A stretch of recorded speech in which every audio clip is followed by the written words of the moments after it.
Hoy vamos a analizar la recuperación del precio de Bitcoin, qué está ocurriendo detrás para que el precio suba. Vamos a analizar la reunión del FONC que tuvimos ayer en cuanto a decisiones de tipos de interés y también vamos a hacer un breve resumen de lo que nos espera en el precio para Bitcoin en este año 2024. ¿Cuál es el contexto general y si esto es positivo o no para el precio de Bitcoin en el medio o largo plazo? Así que, dentro vídeo.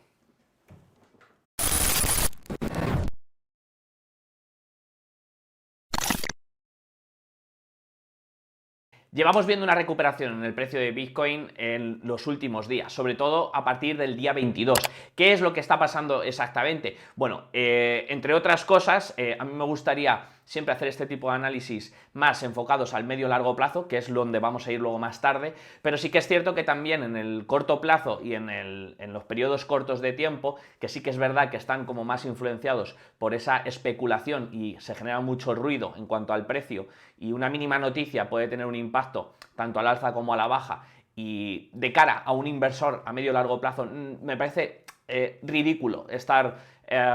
viendo si Bitcoin sube o baja en un día determinado. Pero igualmente, en esta primera parte del vídeo quiero hacer foco en qué es lo que está haciendo que el precio de Bitcoin tenga una recuperación. No es otra cosa, entre otros de los motivos, pero el causante más importante es sobre todo el balance entre las ventas y las compras de los ETFs de Bitcoin. Veníamos hablando en anteriores vídeos que Grayscale estaba ofreciendo una presión de venta muy fuerte sobre el precio de Bitcoin, porque muchos de los inversores, entre otras cosas por los motivos de los tipos de interés tan abusivos que están cobrando en Grayscale, pero sí que es cierto que lo vamos a ver de forma muy fácil en esta gráfica, qué es lo que está ocurriendo para que afecte de alguna forma al precio. Bien, como decíamos, desde el día 22 exactamente hemos visto una recuperación en el precio de Bitcoin y fijaros que va a tener una explicación bastante clara. En este gráfico estamos viendo el cash flow entre los principales fondos de ETFs de Bitcoin. La parte de arriba nos está indicando las compras que se están realizando de Bitcoin en estos fondos, y en la parte de abajo nos está indicando las ventas que se están ejerciendo en estos fondos. Ya decíamos que las abusivas ventas proceden siempre, en todos los casos, por el fondo de Grayscale, que está haciendo una fuerte presión bajista sobre el precio. Bien, pues fijaros que esta presión bajista no, en la mayoría de los casos o en la mayoría de los días, no era compensada por las compras, con lo cual estaba de alguna forma no hundiéndose el precio, porque sí que es cierto que había compras, pero esto estaba frenando muchísimo que el precio continuara al alza. Pero fijaros que hay una gran diferencia a partir del día 22, y es que todas las ventas que está ejerciendo Grayscale van cada vez a menos. Fijaros cómo en el último día prácticamente las ventas eran ridículas, del entorno de 191 millones de dólares habían vendido de GBTC. Si compensamos con las compras que está habiendo, que es prácticamente del doble, estábamos teniendo compras en total de 447 millones de dólares, fijaros que es prácticamente el doble de las ventas. Esto obviamente pues ejerce presión alcista sobre el precio, y si lo que vamos viendo es que todas estas ventas han ido disminuyendo desde el día 22 y las compras más o menos se han ido manteniendo en esta zona, pues es lo que está haciendo que finalmente el precio termine por subir, ¿no? Está ejerciendo presión de compra. Por otro lado, el lunes salía esta noticia tan importante que afirmaba que, bueno, que algunos analistas de JP Morgan estaban adelantando que las ventas de Bitcoin por parte de Grayscale están llegando a su fin, y efectivamente los datos que estamos analizando en la cadena de bloques nos están confirmando esta noticia que JP Morgan nos está comentando. Por otro lado, parte de la recuperación de Bitcoin que llevamos viendo estos días también es fomentada por la noticia del FONC. Ayer miércoles se reunió la Reserva Federal, bueno, teníamos comunicado su rueda de prensa del FONC, donde íbamos a hablar sobre los tipos de interés. Ya en diciembre se adelantaba que iba a haber al menos 3 recortes de las tasas de interés y esto pues es algo muy positivo para el precio. Y obviamente, como estábamos previos a esta noticia, pues se estaba generando también ese clima de optimismo entre los inversores de que empezáramos a lo mejor a ver los primeros recortes. Bueno, no ha sido así. Ayer el FONC comunica que va a seguir manteniendo los tipos de interés en el entorno del 5,5 y lo único que nos deja ya así para el medio largo plazo pues ese clima de optimismo de que, pues bueno, si vamos a tener al menos 3 recortes durante este año y que posiblemente se empieza a especular en el mercado que el primer recorte puede estar sobre el mes de marzo, en la siguiente reunión que tengamos del FONC,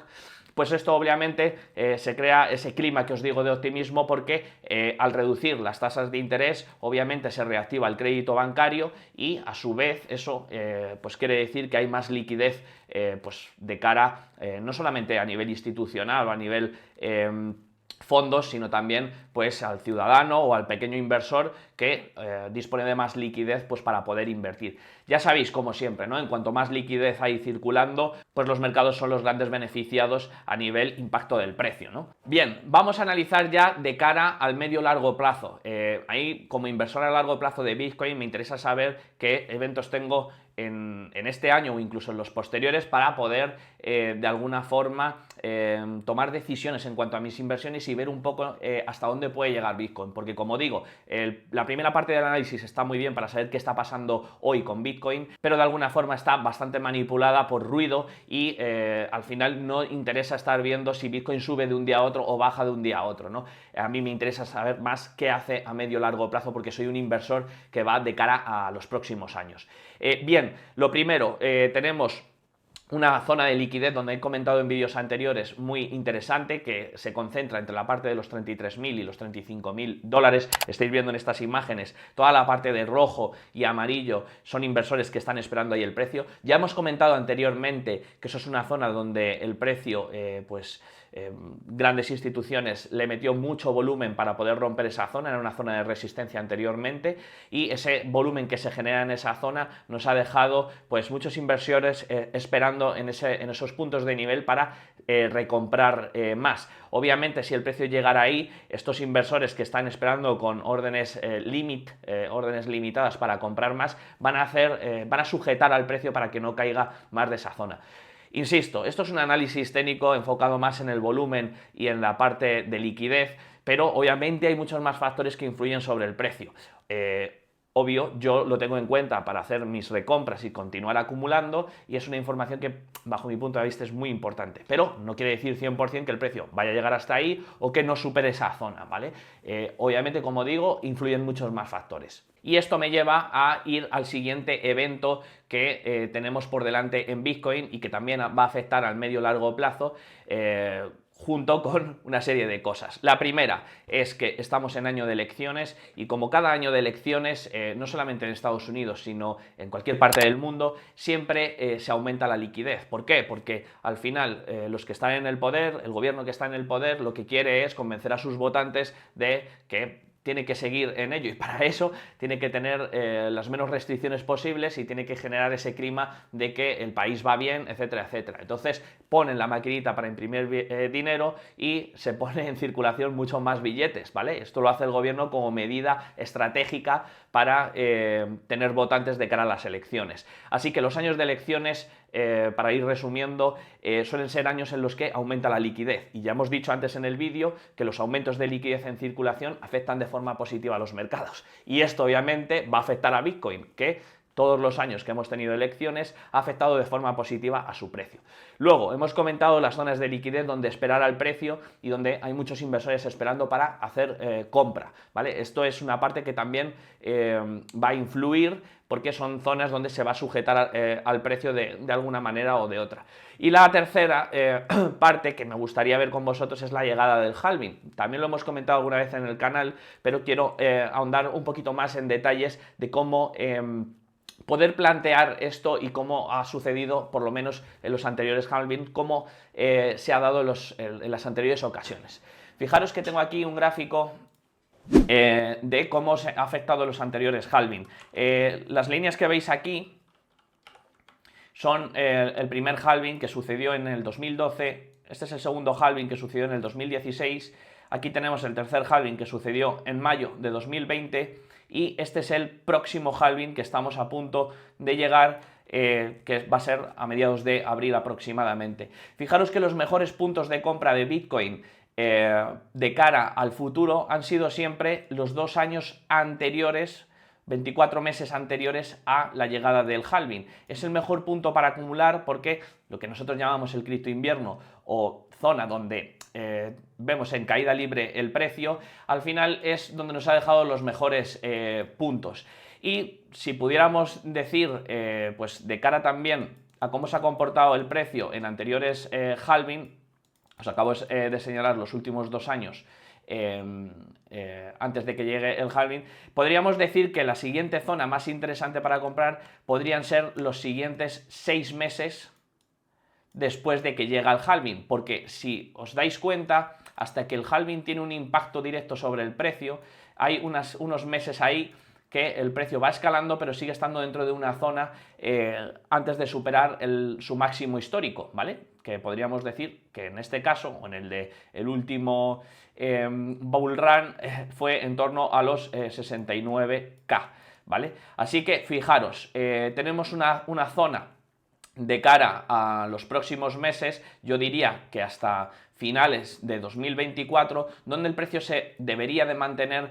sobre todo por debajo del último máximo y sigue siendo una zona, bajo mi punto de vista, muy interesante para seguir acumulando. Bien, visto este análisis, al final lo que quiero daros a entender es que estamos en un punto donde veo bastante factible seguir acumulando Bitcoin si lo que queréis es invertir de cara al medio-largo plazo. Y esto para mí sí que es mucho más importante, ¿vale? Porque esto no es ruido. Al final, la estadística que estamos viendo de todos los años de vida que ha tenido Bitcoin y cómo ha afectado este evento que ocurre cada 4 años, nos puede dar una pista de hacia dónde va a ir el precio en los próximos meses o años. Esto no quiere decir que lo haga literal cumpliendo todos los plazos que estoy comentando, pero sí ya nos da una ligera idea de por dónde nos podemos mover. Además, hay que sumarle que ahora con la llegada de los institucionales y los ETFs que se han aprobado, esto va a impulsar todavía más estos recorridos de los que estoy hablando. Así que bueno, sin más, recopilando toda esta información, espero que os haya aportado valor y que tengáis una ligera idea un poquito más cercana del punto en el que nos encontramos ahora mismo con Bitcoin, que para mí,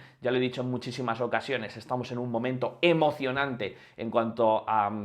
la blockchain y las criptomonedas, porque estamos en la antesala de lo que puede ser el próximo bull run, que bueno, puede cumplir o no los plazos, pero desde luego estamos muy expectantes para ver cómo se desarrolla. Dejadme saber abajo en los comentarios qué opináis, si habéis hecho un análisis parecido o similar al mío, si tenéis en cuenta alguna cosita más que pueda ser interesante comentar. Estoy subiendo un montón de contenido sobre Bitcoin en el canal, como habéis visto en este vídeo, analizando el corto plazo, el medio y el largo plazo y viendo un poco cómo desarrollan todos los acontecimientos en cuanto a noticias y cosas que puedan afectar al precio. Así que suscríbete al canal si no lo has hecho aún para no perderte todas estas actualidades sobre el mundo de las criptos y de Bitcoin, porque estoy seguro que te va a ayudar muchísimo para tomar buenas decisiones. Nos vemos en un siguiente vídeo, os dejo por aquí los últimos vídeos del canal y hasta el siguiente. ¡Chao, chao!